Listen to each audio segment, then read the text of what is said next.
Well, hello, folks. Jeffrey Darty, the Christian Whistleblower, back with you tonight and ready to start talking about a very interesting, I think a very powerful, and I think a very, very important subject. Now, I was on Coast to Coast AM on October the 13th. We talked about the Mandela effect. We talked about the prophet Daniel. We talked about the Antichrist and how those three relate. We did complete just a few couple of weeks ago a great series on the same subject matter, and I feel compelled to talk to you tonight regarding this same subject matter because I get tons of email about it, and there's still a lot of passion out there. I think most of it misdirected, perhaps even misguided passion. But there is a lot of passion out there, and I do want to mention I'll be on 3 major radio shows over the next few days, and I will be letting you know where you can tune in. So we're trying to put the pedal to the metal. We're trying to get our message out, and we're trying to make this the year of the Christian Whistleblower, the year of the Gospel Gunner, the year that the original message of Yeshua once again comes to the forefront of the American mind, and hopefully even beyond America, because 2 of those programs that I'll be on do originate in Europe, one in the UK, one out of Ireland. I guess those are both really the UK. But we have to understand that even though there is a ton of conjecture, even though there is a ton of accusations, even though there are a ton of speculations regarding Bible verses that have been changed by the Mandela effect. And let me just state clearly that as of this moment,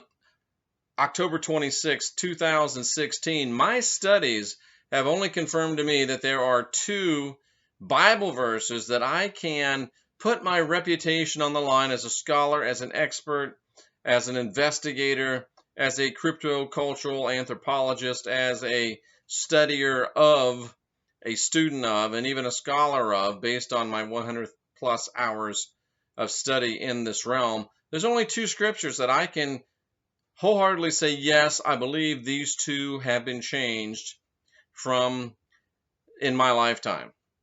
Now, that doesn't mean that I'm saying none others have been changed, none other can be changed. I'm saying that I have not seen the objective, scriptural, textual evidence, and it does come to some point of it being something that I have to remember and be affected by myself. So maybe I should correctly state that in the reality I'm living in, there's only 2 Bible verses that have been changed. But the fact of the matter is, there's a lot of people out there that spend more time in front of televisions, more time in front of computers, more time doing things other than studying the Bible, who are wrong, who are absolutely positively wrong. They don't have enough study behind them. They don't have enough true scholarship behind their claims. And really, it's all, at the end of the day, a tempest in a teacup. All of this conjecture, all of these accusations, all of these speculations. And we really can't know for sure. And the thing I ask is, why is there so much interest? Why is there so much conjecture? Why so many accusations? Why so many speculations? When there is a far greater evil, a far greater plot, a far greater effect that is being perpetrated, and almost none of you knuckleheads even have heard of it, even care about it. And you know what? We're starting a new rule on my YouTube channel. I will not address your Mandela effect questions, and I will not allow you to post them on my YouTube channel until you answer the question that I'm posing tonight. The real Bible Mandela effect. The real change of the New Testament. The real doctrine of the New Testament. This Bible I've preached out of for some 25 years, and it looks a little bit worn, you can tell. And here is the real Bible Mandela effect. Here's the real Bible Mandela effect. And until you address this, until you admit this, until you address this, and until you answer with some thoughtful response how this can be, what you think about it, and what you plan to do about it, I will not talk to you about any of your speculations, any of your accusations, any of your, oh, Jeff, what about this verse? Answer this question first, or I don't want to hear about your stinking verse. Period. The end. How do you like apples? How do you like them apples? We have a New Testament that is brought to us. Matthew, Mark, Luke, John, Acts, Romans, Corinthians, Galatians, Ephesians, Philippians, Colossians, Thessalonians, Timothy, Titus, Philemon, Hebrews, James, Peter, John, Jude, Revelation. For 2,000 years, we have blindly accepted this order given to us by one dude named Polycarp. Tell me that's not fishy. But one dude put this together. And the fact of the matter is that these dates, let me just read these to you. Remember, this is a historical book. Just the New Testament. Let's don't even talk about the Old Testament. Let's just talk about the New Testament. I'm just going to show you with my fingers the New Testament here in this Bible. Let's just talk about the New Testament. Forget about the Old Testament, but this part up here, New Testament. Let's talk about the New Testament. It's a historical document. It's a compilation of books. We know when these books were written. We know when these books were published.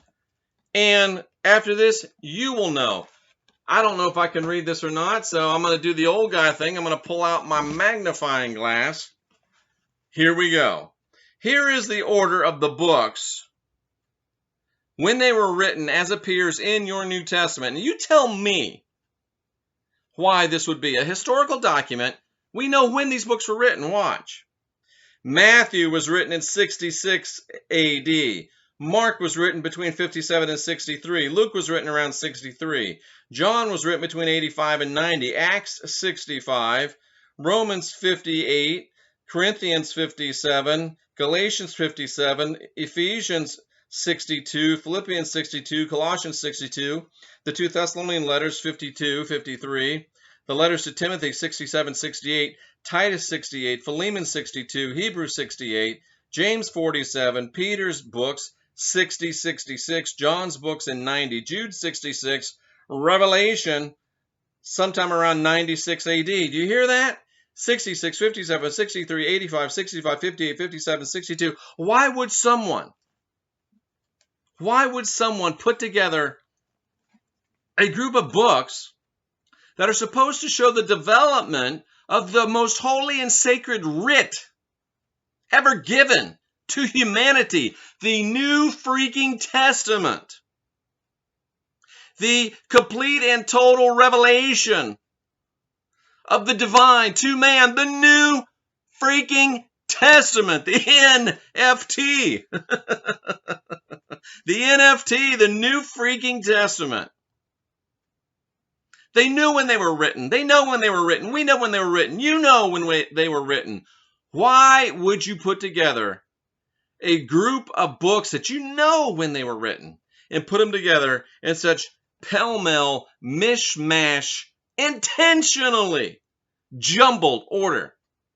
Why not put them together in order? Why not put them together in the order of James and then going to the Thessalonians, and then going to the Corinthians? Why not do it in order? That's your Mandela effect. This is your Mandela effect, and you don't need this magnifying glass to figure that out. The only reason that the New Testament order is jumbled is because they don't want you to know the real story of the New Testament development. That's why it takes a long-haired former Pentecostal evangelist, investigative journalist, crypto cultural anthropologist to get into the cultures of the first century and dig out and ferret out and tell you, you realize in 2,000 years, nobody else has ever said, hey, wait a minute. Why are these books out of order? Why don't we publish one that has them in order?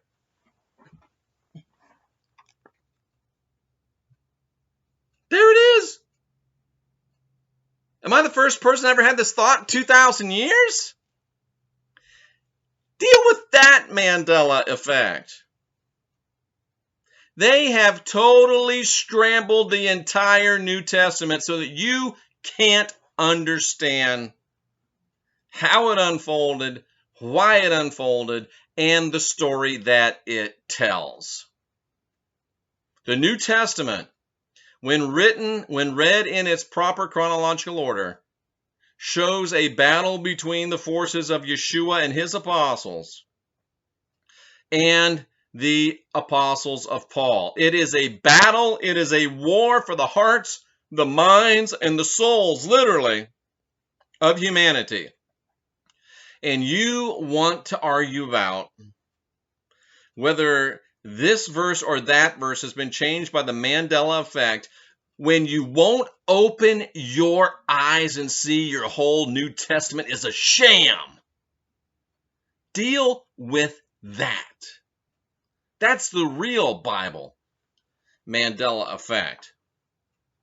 Until you answer that question, don't even bring me any more of your frivolous, ridiculous, stupid comments and questions. Because when compared to the enormity of the entire New Testament being jumbled, it doesn't really matter. Quit straining out little bitty specks in my eye until you deal with the beam of the entire New Testament being butchered and jumbled. And if you can't see that, then I can't help you because you don't want to be helped. I'm Jeffrey Daugherty, the Christian Whistleblower. Life gets much better when you unindoctrinate yourself.